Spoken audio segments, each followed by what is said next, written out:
live on your tablet, phone, and the KUTV app. This is 2 News Live. Thanks for joining us on 2 News Live. I'm Brian Schnee. We've made it to Tuesday, March 19th, going in depth tonight on a couple different wildlife-related stories. The work that DWR is doing right now in Utah to check bear dens across the state. Some pretty cool pictures and video to show you here in just a few minutes. As always, if you'd like to get in touch with us throughout the show, we invite you to do so. You can do that by, getting in touch on the socials, perhaps on Facebook, on X, on Instagram, any of those other places, or you can comment on the YouTube channel, the live stream that's obviously right now. Perhaps you're watching on there or on Facebook Live. So feel free to reach out however you'd like, and maybe we'll get back to you. Animals from the Wildlife Rehabilitation Center of Northern Utah are settling into their new home this afternoon. It comes after a time-sensitive battle over the summer to find them a new facility. This team does a lot of great work for animals that need the help. Kristen McPeak spent the day at that new facility. Kristen, what's next for these animals? I know for people that followed what's going on here, this is a sigh of relief for some that this place was able to find a new home. It is a sigh of relief, but it's a temporary sigh of relief. So I'm at the new the old location here. You can see their sign saying it's closed. The location that the rehabilitation center is moving to is actually smaller than this, which means they won't be able to take in as many animals. Normally they're taking 4,000 animals in a year, and now they're only going to be able to take in a third of that. And so basically they found a home and some space to put the animals for now. They actually purchased that property so that they can use that as an investment, hold that asset, and then fundraise for a bigger, better space for the animals that has more outdoor space and resources, and then they can therefore turn around with that space that they're currently in, sell it, use that money.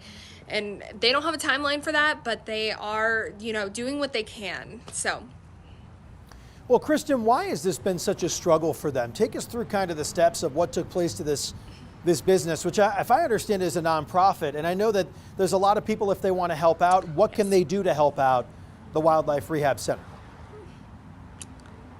Yes. So this all started over the summer when the Ogden mayor wanted to expand the neighboring property here, and I believe it's a dinosaur experience place, and wanted to put in a parking lot. And so they had 180 days to vacate this facility, and that's very quick, especially when you're talking about dozens and dozens and dozens of animals that you have to move and find a new place for. And so they were really under a lot of stress. They were able to get that time extended, and then they were able to work with a new administration here to find some sort of compromise, and that's how they came across this smaller place.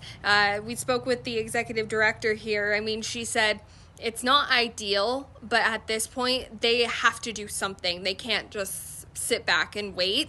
So they found what they could, and so they are now in the fundraising process of trying to get funds for a bigger place, which will take time, obviously.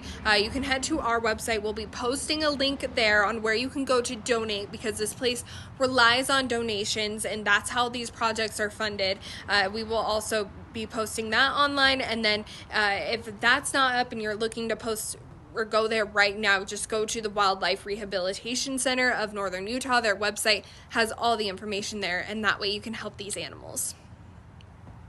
Kristen, thank you, and thank you for doing the coverage today, because this is something we've been following along over the last about a year or so, if not more. And just my 2 cents, very heartbreaking that the city would make that decision, considering there are government agencies that bring those animals that they come across to the Wildlife Rehabilitation Center. Doesn't add up for me, but I'm glad they found a good home here, Kristen. Thank you. Right now, DWR biologists are checking out bear dens across the state of Utah, looking at habitat, reproduction, and conduct some health exams.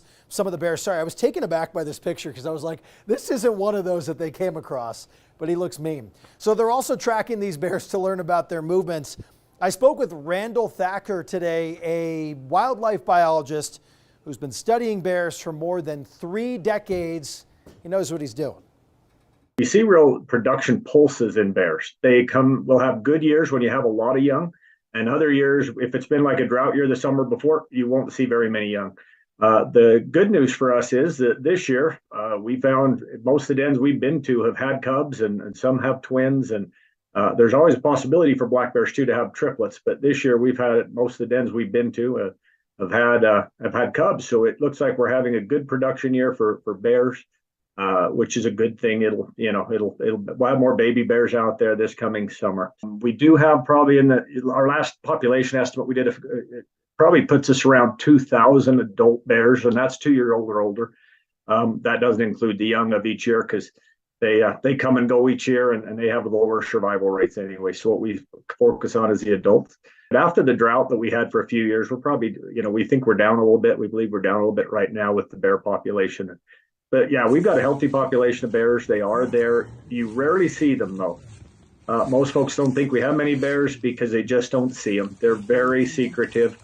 The black bears that we have are very scared of people. These are not grizzly bears. Grizzly bears we should be scared of. But black bears, for the most part, really are more intimidated, by you than you are of them. The main focus is looking at these production pulses of when they have good years, when we have a lot of babies born, and when we don't, when we have a lot of cubs. We also, though, are looking at survival of the female. We want to know what kind of body condition she is. It gives us an indication of what the habitat's been like for them and their survival estimates that way with these collared bears. We actually have GPS collars on them now. They're not just radio collars like we used to have. These are now have a little mini GPS unit on them, and we actually can track these bears and see where they go and when they go.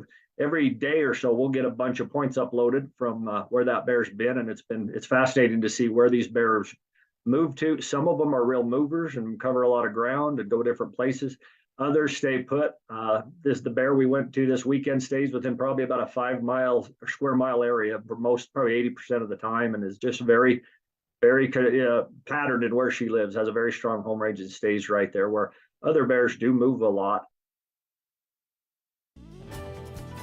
Well, that is an adorable picture or two or three, because that was one of the cubs that they pulled out of the bear den. That was in eastern Utah, and you heard Randall there are actually over 2,000, they believe, black bears in Utah. And it's not a state that when you move here, right? You hear about the moose and the elk and some of those more unique game animals.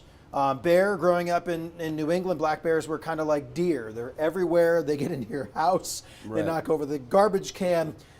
Just want to remind you, this is towards the tail end of the hibernation season. So if you're camping or if you've got the cabin, this is the time of year to start thinking about being bear aware and putting those things away so they don't just kind of ransack your stuff. Right.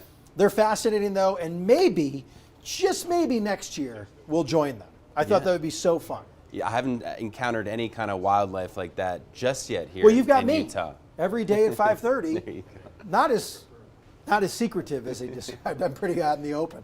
Anyway, love this.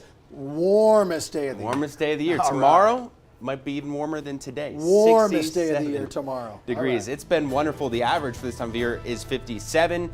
So we're well above normal here. Love to see that. We're right now sitting at 65. The sun is shining, dealing with winds that are very, very light out of the north-northwest, 10 miles per hour, and temperatures all across the state plenty warm. You'll see down towards Hanksville, 64, Price at 61, all the way up through Provo at 60 degrees, Cedar City sitting at 61, 70 in St. George. We're calm from the Pacific Northwest down into California, even out into the Intermountain West, dealing with dry conditions right now. A spot shower will be possible tomorrow afternoon, kind of again heading into Friday as well as the weak system moves through, but it's going to be the weekend when we start to see that main pattern change from Saturday evening and especially heading into Sunday, dealing with some mountain snow and valley rain as a low moves further out towards the east of the state. Sunday night, I think some of those snow levels begin to drop, and we even see some of that snow mixing in with that valley rain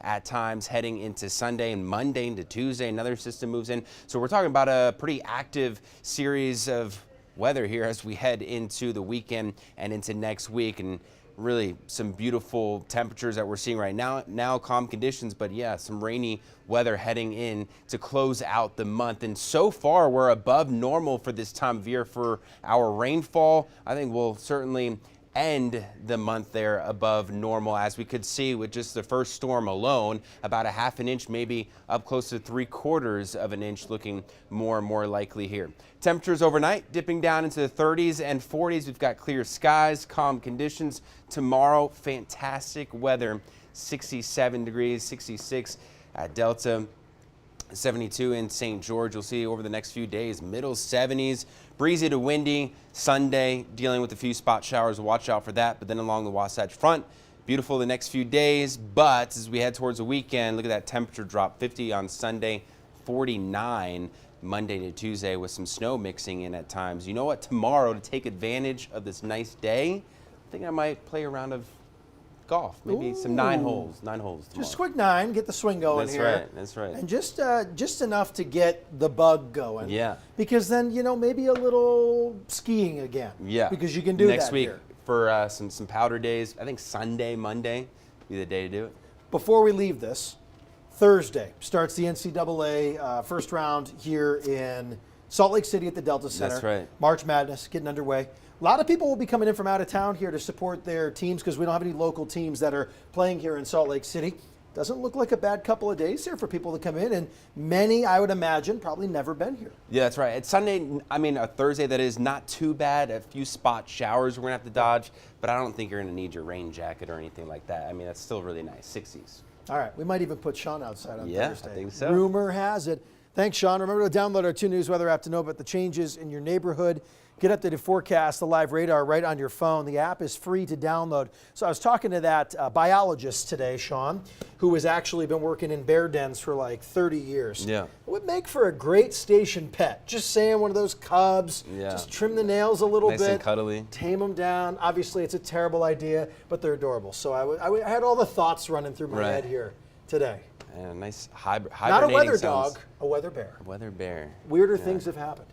Anyway, thanks for watching 2 News Live. We are here Monday through Friday at 5:30, hopefully with the light. There it is, the mighty Wasatch. Doesn't she look beautiful? We're back tomorrow to do it all over again. Thanks for having a great night with us. You can always watch it back on YouTube, on Facebook. Have a great Tuesday evening. Enjoy that beautiful weather today, tomorrow, Thursday, before the change. See you tomorrow.